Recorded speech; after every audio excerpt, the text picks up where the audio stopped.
Hello, everyone. Welcome to another edition of Inside the Birds TV with Adam Caplan and Geoff Mosher, presented, of course, by DraftKings Sportsbook. And we've got no guest for this week's ITB TV because Adam and I wanted to do a sort of halfway point, half year in review so far, a recap of the Philadelphia Eagles' first 8 games. And as they embark on this pivotal 9th game against the Chargers at the Link on Sunday, we just want to look back and go through some things that we thought were pertinent to why the first half is the way it is, with the Eagles at 3-5 and obviously a lighter schedule here in the second half. So we'll look forward to that a little bit as well. But Adam and I want to have some fun with this. So we're not just going to talk about the first half. We came up with some categories that we wanted to give out our marks, report cards, sort of, or rewards or admonishments to for the first half. So in general, Adam, why don't we just start off with this? I'm going to spring this one on you. The Eagles are 3-5. Yes. Give me, in your opinion, what you thought going into the year you thought they would be after 8 games.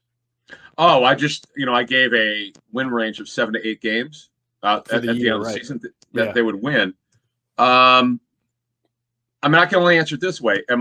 This is the record now is along the lines of where I thought they would be after 8 games. I understand, the midway point is 8.5 games because we have a 17-game season, 18 weeks, by the way, which is still also very strange.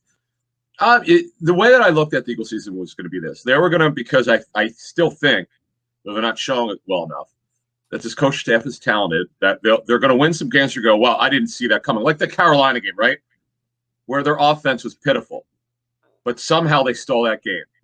And then they would have games where you go, what the heck happened against the Niners in week 2 when they lost 17-11? It was just a yawner. Right. Where I thought the coaches did not help the quarterback at all. They were too forward-thinking with their pass game. So it's the growing pains, to answer your question, of a staff that's new, working together mostly. Not a lot of holdovers from the previous staff. Mm-hmm. So they've had their struggles, and we'll get into some of that in our awards. And it doesn't have to be positive. And then you have games where they knocked it out of the park last week against Detroit. It was fun. It was just fun to watch that game. And I finally got to the coaching tape on Thursday. Mm-hmm. I'm literally laughing my ass off watching the offensive lineman get off the ball. I'm like, it had to be, I've never played. I punted when I was at Penn Charter in 9th grade. I didn't really, I played flag football and a little tackle just for friends, touch, like we all did growing up.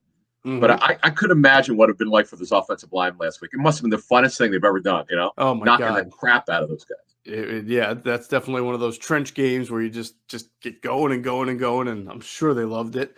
All right, so a better way to ask, because I'm with you. I thought after 8 games, the Eagles were very likely to be a 3-win team. I thought high end at most they would have 4. I did not think that they would come out of the first 8 games with 5. At low end, I thought that it was possible they could only be 2-6. So they're 3-5. Is there a team you feel like they lost to that they should have beat? Well, okay. And it's funny, as you were speaking, I'm like, I forgot that Raider game. See, coming into the season, we didn't know the Raiders would be this good, right? Mm-hmm. I thought I was probably going to give them a win. I understand it was, in Las Vegas and all that. It's out west, 3 different time zones. But nevertheless, I thought coming into the season, that was probably one, if we were picking game by game, that probably would have given them a win. Of course, not knowing much about this coaching staff, because as we always say about the Eagles coaching staff when they're new, you don't know until you get there how good they are. And we've seen some up and down with this staff, but I think 3-5 is reflective of where they are. Now, I still believe that the talent level is better than their record. Their performance, which the record's one thing at 3-5. I still believe the talent level is better than they're showing. And I put that on the coaches. Yeah, I think going into the year, I thought the Raiders game was also kind of I didn't know what the Raiders would be. I thought they had a chance to be good, but I also thought, they're the Raiders. They have a chance to implode, and that still might happen. So in retrospect, the only game they lost that I feel like, and I thought the game was a loss going into the year anyway, but when you look back, they could have won if they had just played a little bit better. I know you can say that about every game, but I'm saying like they have maybe as good of a roster, or the fact they were home was the 49ers game. I thought. Oh, yeah. Now, remember, the 49ers are very banged up, so I think when the 49ers are healthy, they have a better roster than the Eagles, and they were obviously won the game, so they have a better roster in general. But that was an opportunity that they squandered by having a touchdown negated by a receiver going out of bounds, and then the god-awful play calling and execution at the goal line with the fake Philly special type play and all that. That's the only game where I feel like that they lost that, had they executed a lot, even a little bit better, they probably could have won. But I don't even know that the Niners wouldn't have done something differently if the Eagles had taken the lead. So, but that's really the only one. I think every other game that they've either won or lost, I thought they had a chance to win that win or lose that loss. When you're 3-5, those are the kind of games you look back, we should have won. That's what the coaches will tell you. Yep. Man, we should have won that game. It was 17-11. It's at home. Where unfortunately, as they head into the Charger game on Sunday, they're 0-3 at home. Yet winning record on the road. They've already played 5 road games. I understand that. What are they playing, 9 road games because of the extra games against the Jets, I think. Right. On the road. Right. Yep. But geez, that now we're going to see in the second half. As you set up. Now the next 3 games are challenging, but then you look at the Giants twice, Washington twice, the Jets. There are wins right there. They're right there for you. If you coach better and you use the talent better, they're going to have a chance to maybe get to 8 wins. Maybe 9 if you max it out. But right now, I don't trust the staff. As I said, I'm not backing off it. I don't trust these guys yet. All right, let's do something positive. We'll start off positive as we look back here. Let's give our choices for the offensive and defensive MVP. Let's start with you. Give me your offensive MVP, and this one I think is a fascinating kind of award to give for this offense. But you give me your offensive MVP, and then maybe your runner-up or your honorable mention guy. Offensive MVP was hard because the team is not very good. Their offense has been wildly inconsistent, and we're putting it mildly. But the guy who I just think and everybody loves him, so you probably know where I'm going here. But I think Jason Kelce's been terrific all season. Sometimes, and this happens, maybe there's a big nose tackle who's just might throw him around a little bit. That's been the story of his career because he's smaller. At center, he's not, exactly 6'4" and 325, 340, but he's been really good. From what I understand, he's been steady, consistent, and he's an MVP, man, because you pencil him in the lineup. He's so tough, and he's just so important to what they do. And I remember when we reported on his contract, we had said that he had this poison pill that would force both sides to renegotiate if he wanted to come back. If I'm being honest, I didn't think I felt at the time there's very little chance he'd come back in 22, even if he wants to. I'm revising that. I don't think that's accurate. I think that he's done so well, and he's such a leader. Now that doesn't mean that Dickerson or say Malo might not play center next year. I get that. They have to play. They're going to be on the field one way or the other. So they'll have a decision made. But Brandon Brooks, quite frankly, is the one that most people who follow the team would tell you he probably would be the odd man out because the guarantees in his contract expire.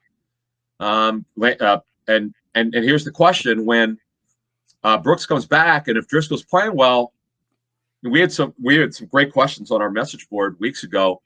I didn't know what to say because I mean, you don't want to hand a job back, just to hand it back. But if Driscoll's playing great, do you just give him the job back? I don't know.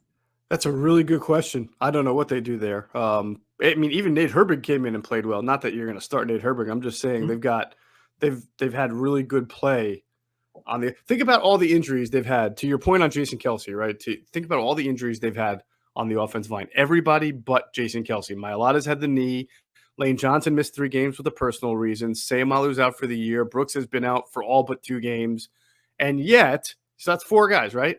And yet, their offensive line has really held up and played fairly well. This is basically the same injury situation that they had last year, and things fell apart. But this year, not as much bad more yet. equipped. Much more equipped. Yeah, well, I'm just saying. I just mean like the same number of different offensive line combinations. Oh yeah, pretty much right? There. Sure. Yeah. Sure. Yeah, but the talent was there and ready. Kelce right now is the only one to start every game. Yep. I can't argue Jason Kelce. That would have been my offensive MVP. Oh, is that right? Oh, yeah. I did. Okay. Was there anyone else you're considering? Well, obviously you look at Jalen Hurts and you see that he's the leading rusher, and you see that as a passer, he's not been terrible. I mean, we talk about mistakes that he makes or leaving plays on the field, but for a first-year starter, he is completing 61% of his passes. He has not turned the ball over at a high rate, Which 4 is important, interceptions. by the way. Yes, I just want to jump in there. That is super important. He's struggling. He's not playing at a particularly high level, but you give yourself a chance to stay in games where you don't turn it over. Right. And there's so much improvement he can make in the second half. Yes. It's all there for him. It's all correctable. We're showing the tape. It's the coaches could only do so much. At some point, you've got to pull the trigger when you see it, like Patrick Mahomes right now. Not that they're at the same talent level. Mahomes is struggling. It's embarrassing the throws that he's missing. It's scheme. Kelsey's wide open over the middle. Still trying to make the spectacular play. Where Hurts, because he's young and his career is just not seeing it. He doesn't understand. You can make that throw. Go ahead. This isn't college football. Make that throw. He doesn't make it. Right. But he can do it. They show it to him. Anyway. Yeah. So even though he is struggling, I mean, the numbers look pretty good as far as what he's been asked to do. I would say either between him or Dallas Goddard. I mean, Dallas hasn't been the number one tight end until recently, but he still has the third most receiving yards on the team, averaging 15 yards a catch, which is really good. And he's got 2 receiving touchdowns, which is tied for the team lead. So they I need would more say, out of that. And I would say, back. Well, yeah, that's right. So he's done well too. So I would put it there. And honestly, Devontae Smith's done well, but he just hasn't had a one of those games yet where you're like, oh man, like that 10 catch, 130 yard, 2 touchdown type of game. Wait, that's a great point. And some of that is going to be on Hurts. That definitely they've misplaced to Smith. Sure. Smith has had maybe a couple drops, but that's really not the issue. The issue is pass placement, seeing him open, knowing where the play is, and releasing the football. It's just not. Again, I don't want to compare Josh Allen. I'm just giving you points. Josh Allen's first year was missing. It was inaccurate, and it was such a jump for Josh Allen from his level of college football. I mean, I know they don't call it 1AA anymore, but I was called 1AA. Yeah. Well, actually, no, Wyoming's not. But yeah, that's right. Wyoming is always Division I. Yeah, they're D1, but they're a lower level of competition. And he was, his inaccuracy was one thing, but he was missing a lot of throws because he wasn't sure what he was looking at. Right. And Hurts, these are just growing pains. You just have to accept it. But as you astutely said weeks ago, second-round picks don't get this kind of patience. They're just not. And I'm talking about next year. Yeah. To come back as a starter. So he's going to have to make major improvement to be in the conversation to be the starter next year. It's unlikely where we are now. Right. But the roadmap is there. Everyone listening knows what the issues are. We all watch. Obviously, there's some stuff you can't see on TV. I get it. On a coaching tape, it shows you. But we see a lot on TV that we scratch our head. Just if you slow it down, the passes behind him, the passes in the dirt, the passes over his head, whatever it is, he's got to be more accurate. There you go. All right, I think it's going to be unanimous for us on the next category of defensive MVP because there's really one guy who stands out above all others. My choice would be Javon Hargrave, and I challenge you to find somebody who's been done better on defense than Javon Hargrave. I got one. You ready for this one? Yeah. But he's not playing, and I got to explain this. Brandon Graham, how could I possibly say that? I get what you're saying. Look how bad they are when they lost him. Yeah. I'm sorry? Yeah, I know where you're getting at. Look at the impact that he has caused to their defensive line without him there. Look at the issues that we have here. The run defense, where he'll chase, he'll play the force correctly, forcing the guy inside. When he's the force player, he's great. Mm-hmm. Everything they would ask him to do. His leadership, his energy, his passion, his positivity, his ability to teach younger players, and then obviously his production. And all the things that you would ask him to do, no matter who's coaching the defensive line or what scheme you're playing in. Yeah, he's the biggest absence with his football team. I mean, there's no doubt make about no it. mistake about it. No doubt about it. I still think we give Javon Hargrave the MVP. No, he is, of course. Yeah, he is. Yeah. If you were going to name an honorable mention, that would be a good one. I also think Slay has had a really good year. That's kind of gone unnoticed because they play more zone and they've gotten chewed up on the ground a lot. But has a receiver gotten over 100 yards on the Eagles this year? It's a good question. Yeah, I think maybe CeeDee Lamb did, but he's kind of in the slot. I don't think he beat Slay in particular on any one play. I'd have to go back and look at that. Lamb. Game. No, Lamb was 3 for 66. Oh, okay. Dalton Sergeant Schultz with all those run after the catches, 6 for 80 and 2. That was, remember how embarrassing the spacing was Yes. in that Yeah. game? All right. So, So, I mean, I think the Eagles have actually executed a part of Tyreek Hill must have gone over 100, didn't he? oh, he had what? He Yeah. did have like Yeah. He had 170. Yeah, no, 186. Yeah. it But he was was honestly, he got a lot of that on Eric Wilson did, when he was matched oh, up in the something. slot, Yeah, including that yeah, big yeah, one. yeah, So, yeah, yeah, yeah. a lot of Oh, none of that was beat over the top. If you remember, he caught that 36-yarder early that was right down to the 1-yard line where he caught it right oh yeah, between Anthony Harris and Steven Nelson, and then made this embarrassing. superhuman like Yeah. change of direction move from the left and went all the way to the right. So the Eagles have not gotten beat over the top. That's been Jonathan Gannon's biggest, you know, uh, protection, safeguard against, and that part of it has worked well. And I think Slay, when he was asked to cover Kelsey, when he was asked to cover some other guys who are more prominent names, he's done a good job. So especially after last year where everybody kind of thought maybe he was on the decline because he struggled against It's inconsistent. Metcalf and he struggled Yeah, against Avonte Adams. Yeah, he's been good for them. So he would be my honorable mention. yeah. I would say that Slay's had a good year. Yeah, he's tough. He'll take on if they want to play more man coverage against the Chargers. I would expect him against Mike Williams, but on Sunday we'll ask Avonte and Cosell what they think, what the Eagles should do. Mm-hmm. But yeah, I would agree with your assessment. Slay's done a nice job. All right, who has been from the positive or negative, whatever you want. Next category will be biggest surprise. What's been the biggest surprise this year? That's a tough one. I don't know. I don't. Nothing has really surprised me. I didn't think they'd be. I thought they'd be under 500. They It are. could be a player's performance. Is there any player that surprised you? Both either bad or good? Well, okay. Now, but see, this might have to do with okay, this is kind of convoluted, but let me explain. Okay. This goes under my I'm gonna put this in with most disappointing. The thing I still don't quite understand what Gannon's doing with his front in terms of like Ryan Kerrigan, right? You know, you say most surprising, right? And it's also / most disappointing. I'm going by what you and I saw in training camp. I was like, some of the times I was smiling, like, this is really going to be fun. This is what we had heard in February and March, and we're seeing it. You know, I don't take a lot of notes at training camp, but I jotted down a couple things. I'm like, Kerrigan stand-up rusher, standing up on the ball over the playing on a 34 front. Also did it on a 43 as a stand-up strong side linebacker. That's exactly what I was expected. Now, I think we saw some of that last week. Yep. Although it seemed to be more of this handout, some standing up. But nevertheless, we're just not seeing. That's been the surprise, and it's just tied in again. And I'm just not seeing a lot of the pre-snap. Well, it's more post-snap disguise stuff. Lately, a little bit more. Some weeks 0 or very little, which I don't understand. They have a good enough secondary to do it. Some might not agree, but I believe they're okay there. They can do it. Particularly when you're playing zone, that's all about disguise. Man, it's harder to do that. So I would say, to sum up your question, the biggest surprise to me is the lack of creativity from Gannon. Some weeks, probably half the season or more, some weeks I just throw my hands up. I'm like, it's not just us. Right. You've heard Cosell talk about it, Avonte talk about it.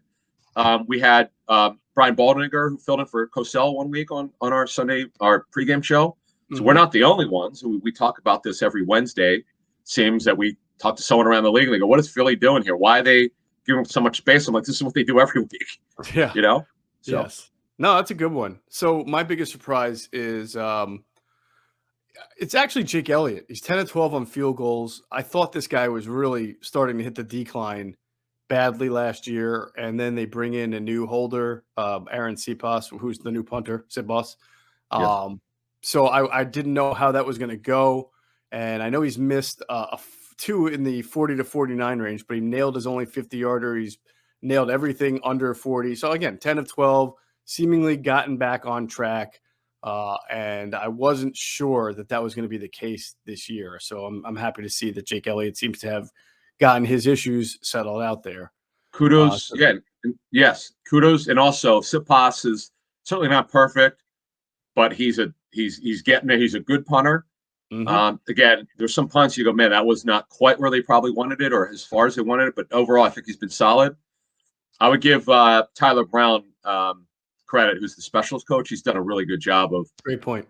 moving things forward here because he had a job in his hands. Their special teams under the great Dave Phipp, they had taken a fall last season, particularly with Elliott. I mean, it was head scratching.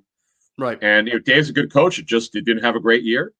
And I like the way that Sirianni's kind of divided it up. You got Tyler Brown doing this, Panunzio overseas, Michael Clay and Tyler Brown. And give Michael Clay credit. They're not giving up the big returns that I know of. Have they given up any bad returns? No, I think they've been pretty solid on special teams. Yeah, so that's a good. And Panunzio's a guy who's coached before. He's Definitely. managed people before. I know the Eagles love him. Apparently, he's a pretty sharp guy, and he's he's been in football operations. This is a good job by Nick. Whoever, or if whoever, I don't know if it's his idea or not, but it's certainly working. Yep, absolutely. All right, let's go to the most disappointing part of the first half. It could be a player, it could be coach, it could be anything you want.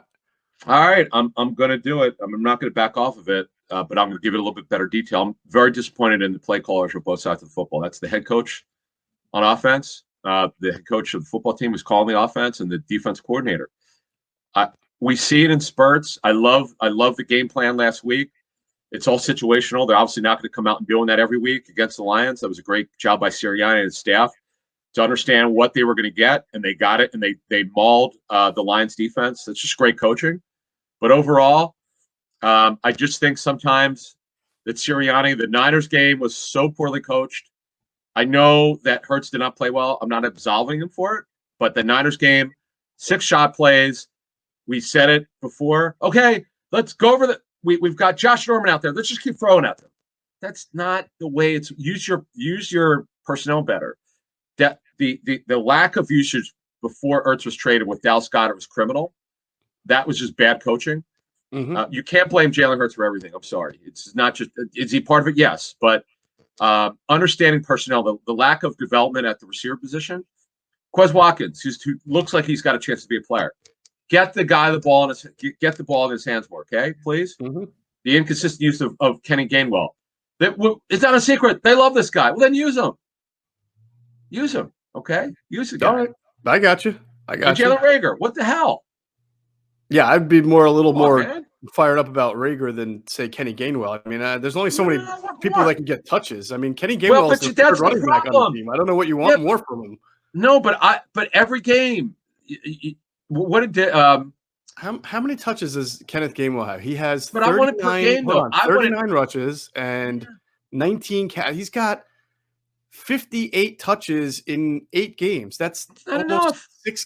How is that? He's the third. He's a rookie 5th round pick. Yeah, but again, you got to go game by game though. You could take a number. There's some games. I know you love this kid, and I like him too. But I think you're asking a little bit too much for them getting him involved. He's a weapon, man. I'm telling you.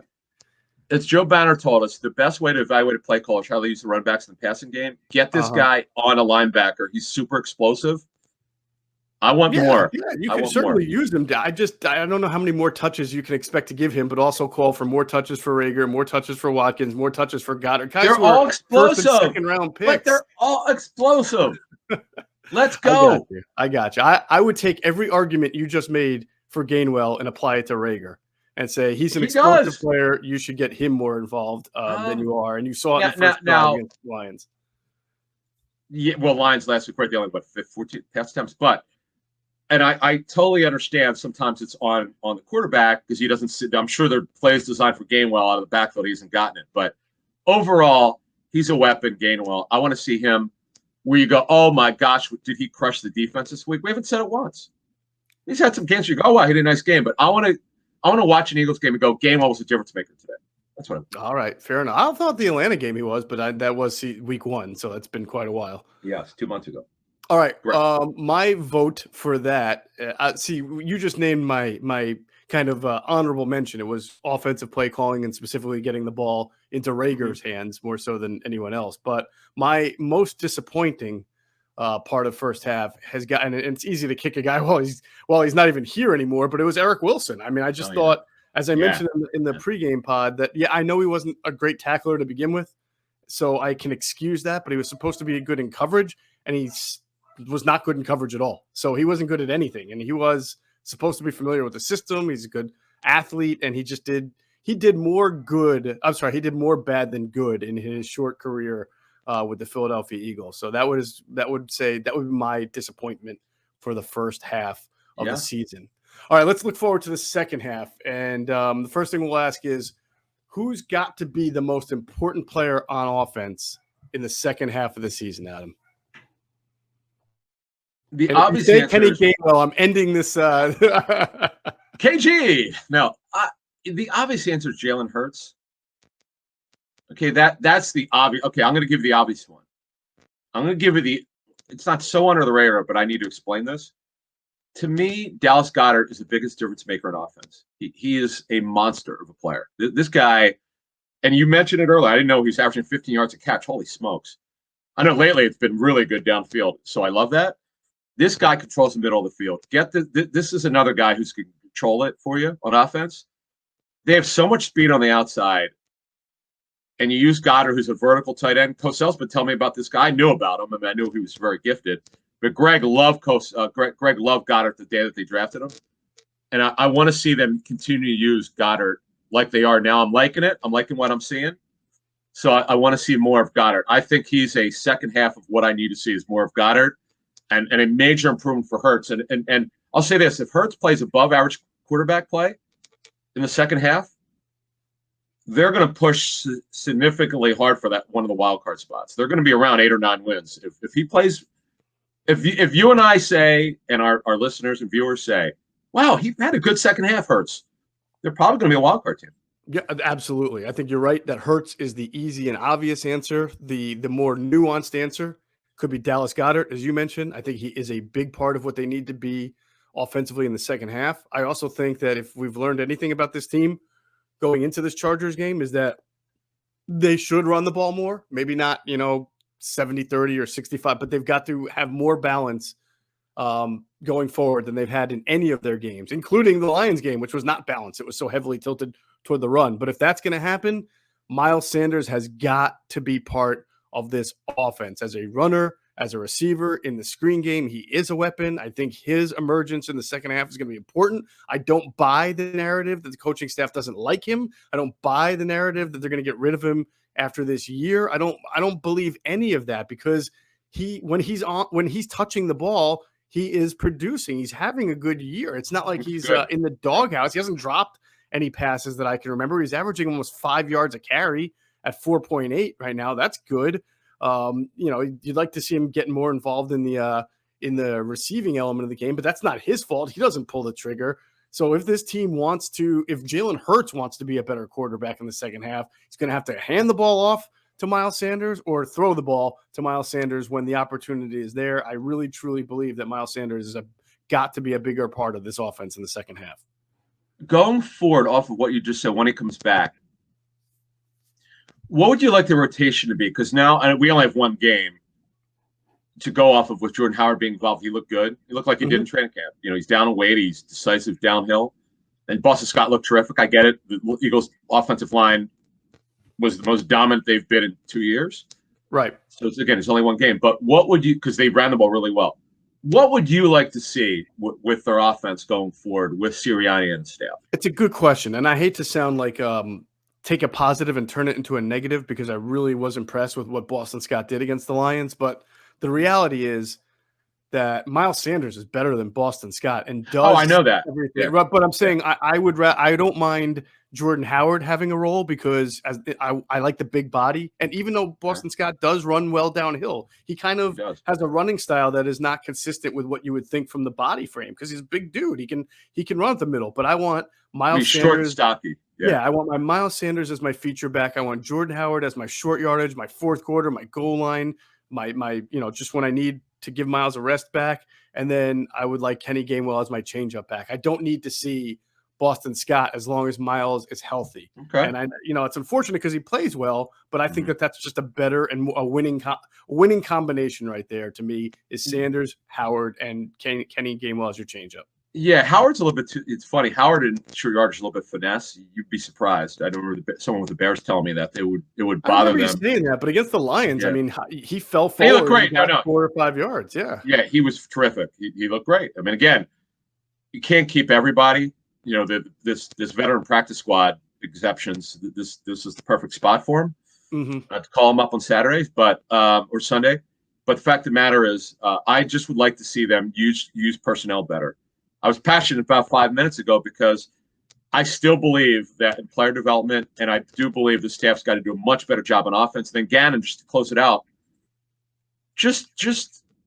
we know the linebacker group is not very good. Okay, we all know that, but be smart about your coverages and do a better job of disguise.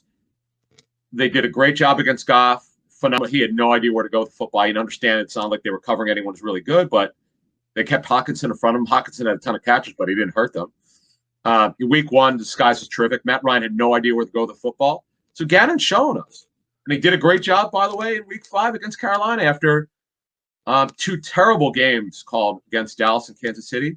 Did a great job. So he can do it. He's capable of doing it. He just has to be more consistent. All right, download DraftKings Sportsbook app now. Use promo code ITB. Bet just $5 on any NBA team to win its game, and you win $200 in free bets. If the team wins, you win with promo code ITB. This week at DraftKings Sportsbook, an authorized sports betting partner of the NBA. Why don't we close it out with this last thing? We just went through the most important player on offense in the second half. Who will be the most important player on defense in the second half? Boy, that's a tough question. Put me on the spot here. Most important guy. All right. All right. I got it. He wasn't traded. They're going to need him. Fletcher Cox has got to bring it. Okay? I know he doesn't love this team. Okay? Like it. What's that? I like that. Good call. Yeah. Okay? He's got to bring it. Because if they're going to challenge for a wild card spot, seriously challenge for one, he's got to bring it. Because they need more pass rush from him. They need and also, okay, maybe Gannon's got to help him out a little bit based on the technique that he's using.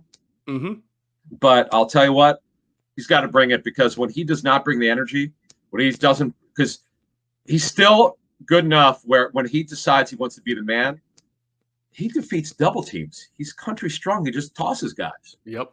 So let's go. All right. That's a great answer. My answer will be Davion Taylor. He is getting an opportunity here. He's in an evaluation mode. He's like the Jalen Hurts of the defense in that they're playing him by hook or crook, and they want to see development, and it's no guarantee he's going to be here next year if they don't see enough development. They're putting him out there. He's athletic. He shows you at times his athleticism. Specifically now, I'd say against the run, he's doing a better job, but he has been exploited and targeted and put in situations of mismatch in the passing game quite a bit. But they're going to ride with it. They're going to try to compensate in other ways. And so for this defense to get better in the interior, I think the TJ Edwards and Alex Singleton jockeying is going to start to work a little bit better, especially getting Edwards in there against the run. But Davion Taylor is going to be the guy that has to learn where he's supposed to be in zone defense, because I don't think that is changing about Jonathan Gannon's defense. I think he's going to be a lot of zone like he has been for the first 8 weeks. I don't think he's going to man all of a sudden. So the pressure is on him to improve, get better, and stop this team from getting picked apart over the middle. Yeah, look, the linebackers coach is going to have – I mean, this is a big thing for what's the kid's name again? Nick Rallis. Nick Rallis, yes. Yeah, Nick Rallis, yeah. Yeah, linebackers, Nick Rallis, yeah. He's got a big job on his mind. Now, Edwards has improved. Singleton is who he is at this point, and Taylor's going to play a lot. This is their plan 3 weeks ago, pretty much. It's taken into charge here. One thing I do want to mention, most improved players to me, we definitely want to mention Avonte Maddox has made a giant jump. Huge. I think our moms could have told us that Avonte Maddox should have moved back to the slot. Okay, he did. We knew that was going to be a home run.